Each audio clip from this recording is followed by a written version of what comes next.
नेपालमा अहिले क्लाइमेट चेन्जको अब सिजन आउन लागेको छ। अब अलिकति गर्मीलाई बिट मार्दै अब सिजन अब अलिकति जाडोतिर गइरहेको छ। मेरो स्वर पनि यहाँहरूले सुनिरहनु भएको छ, हल्का मलाई पनि हल्का थ्रोट इन्फेक्सन भइरहेको छ। र यसरी यो बेलामा रुगाखोकी कमनली धेरैलाई लाग्ने गरेको छ। र यसै रुगाखोकी कमनली लाग्नमा धेरैले प्रयोग गर्ने, धेरैले खानेहरूको अहिले नेपालमा अलिक बढी नै चढेको, अलिकति प्रचलित रहेको यो एउटा खोकीको झोल रहेको छ TusqDx, blue cross, Indian company blue cross कम्पनीद्वारा निर्मित यो खोकीको झोल रहेको छ। मैले अस्ति नै बनाएको थिएँ कतिपय खोकीका झोलहरू, इन्डियाको खोकीको झोलहरू बन्द भएको छ, चलाउन पाइएको छैन त्यो कम्पनीहरू भनेर मैले भनेको थिएँ। ती कम्पनीका दबाईहरू नेपालमा कहिले पनि आएका छैनन्, ढुक्क हुनु होला। यो पनि इन्डियन भइकन पनि यो रजिस्टर, नेपालमा रजिस्टर भएको खोकीको औषधि हो र राम्रो चलेको खोकीको औषधि हो। र त्यो कुन कुन कफ सिरपहरू हो भन्ने यहाँहरूलाई जानकारी चाहिएको छ भने मैले आई बटनमा दिइरहेको छु,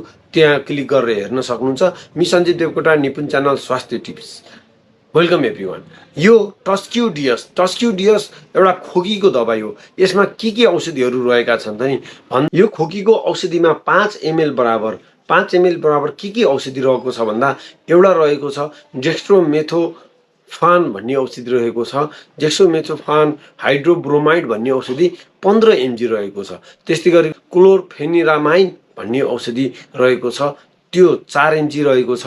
त्यस्तै गरिकन फेनाइलेप्रिन भन्ने औषधि रहेको छ, त्यो 5 mg त्यो औषधि रहेको छ। यसरी 3टा औषधिको कम्बिनेसनमा यो औषधि बनेको छ। र वास्तवमा यो औषधिहरूले के काम गर्छ त नि, हामी किन खाइन्छ त? विशेष गरेर यो सुक्खा खोकीहरूमा यो औषधिहरू खाने गरिन्छ। र सुक्खा खोकीहरूमा खाँदाखेरि जसको घाँटीहरू खसखस गरेको छ, जसको घाँटीहरू एकदम चिलाएर खोकी लागेको छ, जसलाई राति सुत्ने बेलामा खोकीहरू बढी लागेको छ, खोक्दा खोक्दै छातीहरू दुखेको छ, त्यस्तो बेलामा एकदम ड्राई कफ, अब नाकहरू अलिअलि बन्द भएको छ, चिलाएको छ, यस्ता खालका समस्याहरूमा यो विशेष त खोकीमै चलाइन्छ। त्यो पनि ड्राई कफमा। 2 किसिमको खोकी हुन्छ, एउटा प्रोडक्टिभ कफ, खकार आउने कफ, र एउटा ड्राई कफ।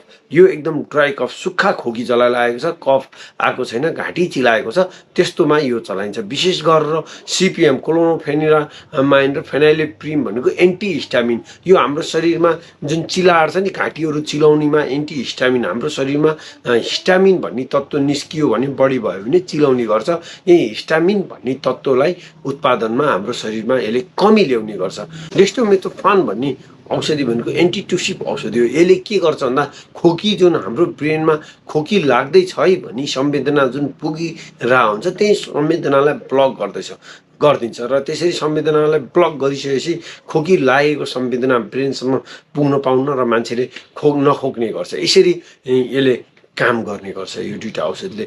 विशेष त मैले भनिहालेँ यो एकदम खोकीको औषधि हो है। र यो धेरै चल्ने खोकीको औषधि कसरी हामीले खान सकिन्छ भने धेरैको जिज्ञासा हुन सक्छ। र यो उमेर समूह अनुसार यसको डोज फरक पर्छ। त्यसले गर्दाखेरि बच्चाहरूमा भन्दा म विशेष ठुलो मान्छेहरूको डोज यहाँहरूलाई बताइदिन चाहन्छु। यो ठुलो व्यक्तिहरूलाई खोकी कतिको लागेको छ, 5 देखि 10 ml सम्म यो चलाउने गरिन्छ। र यो दिनको 3 पटकसम्म केही खाएर है। अब एकदमै धेरै सुक्खा खोकी छ, एकदमै गाह्रो छ भने 10 ml सम्म यो चलाएको हामी डक्टरहरूद्वारा देख्ने गर्छौँ। एकदमै धेरै खोकी लागेको छ, एकदम गाह्रो छ भने यसलाई 10 ml सम्म हामीले चलाएको देख्ने गर्छौँ डक्टरहरूद्वारा, फिजिसियनहरूद्वारा। नत्र 5 ml ले पनि यो भेट्ने गर्छ। केही खाएर चिया नास्ता गरेर 5 ml बिहान, दिउँसो, बेलुकी यो दिनको 3 पटक खान सकिन्छ। र यसको फाइनली डोज यति दिनको डोज भन्ने हुन्न। यहाँहरूलाई खोकी लागे खान सक्नुहुन्छ, खोकी लाग्न छोडेपछि यहाँहरूले छोड्न सक्नुहुन्छ, त्यस्तो खालको यसको डोज रहेको छ। र यसका के साइड इफेक्टहरू छन् त नि भन्दाखेरि विशेष गरेर योमा एन्टी एलर्जिक औषधिहरू, एन्टिहिस्टामिन औषधिहरू भएको कारणले यसले झुम्म पार्ने, लट्ट पार्ने बनाउने गर्छ। र व्यक्तिहरूलाई यो खाइसकेपछि ओठमुखहरू सुक्ने, नाकहरू एकदम सुक्ने, नाकहरू बन्द भएको जस्तो महसुस हुने, पेटहरू अलिअलि दुख्ने, कहिलेकाहीँ वाक लाग्ने, यस्ता खालका लक्षणहरू आउने गर्छ। र कहिलेकाहीँ ग्यास्ट्रिक हुने, कहिलेकाहीँ डायरिया हुने, हातखुट्टाहरू एकदम ललालुलुत्तै गले जस्तो हुने, जाँगेरै नआउने, जहाँ बस्यो त्यही बसेको गर्न मन लाग्ने, उठ्ने हिम्मतै नआउने। अलि यो कहीँ कतै कसैले अब अलिकति कम वेट भएकाहरूलाई, अलिक कम अन्डर वेटका व्यक्तिहरूलाई अलिकति बढी डोज पर्यो भने यसले उठ्नै नसक्ने गरेर एकदम रिङाउने, पुरै एकदमै ब्रह्माण्डै घुमे जस्तो गराउने त्यस्ता खालका साइड इफेक्ट पनि अलिकति जटिल भयो भने देखाउन सकिन्छ र यो आस्ते दबाई खान छोडेपछि अथवा डोज घटाएपछि यस्ता खालका साइड इफेक्टहरू कम हुने गर्छ र यो औषधि कसले नखाने भनेर विशेष गरेर यो औषधि सबै उमेर समूहका व्यक्तिहरू र सबैले खानुहुनेछ तर विशेष गरेर किडनीका बिरामीहरू र लिभर सम्बन्धी रोगीका बिरामीहरूले उहाँहरूले खान अलिकति ध्यान दिनुपर्छ र कमजोरी भएका व्यक्तिहरू जो शारीरिक रूपले अलिकति अशक्त छन् ती व्यक्तिहरूलाई कम डोजमा मात्रै चलाउनु पर्ने हुन्छ ड्राइभिङ गर्ने व्यक्तिहरू जसले मिसिनरी कामहरू गर्नुहुन्छ ड्राइभिङहरू गर्नुहुन्छ उहाँहरूले यस्तो औषधि यसको साइड इफेक्ट निन्द्रा लाग्ने भएको कारणले यसको मिसिनरी काम गर्ने व्यक्तिहरूले यसको साइड इफेक्ट निन्द्रा लाग्ने भएको कारणले ती व्यक्तिहरूले नखान सक्नुहुन्छ नखाँदाखेरि राम्रो हुन्छ र यो खाइसकेपछि ड्राइभिङहरू गर्नु भएन र अल्कोहलसँग यो औषधिहरू खान भएन र यो TusqDx सम्बन्धीको भिडियो यहाँहरूलाई कस्तो लाग्यो यदि यो इन्फर्मेटिभ लाग्यो लाइक कमेन्ट सेयर गर्दै यस्तै इन्फर्मेटिभ भिडियोको लागि मेरो निपुण च्यानल स्वास्थ्य टिप्स सब्सक्राइब गर्न यहाँहरूलाई मैले अनुरोध गर्दै आजलाई बिदा हुन्छु see you guys in another video bye by.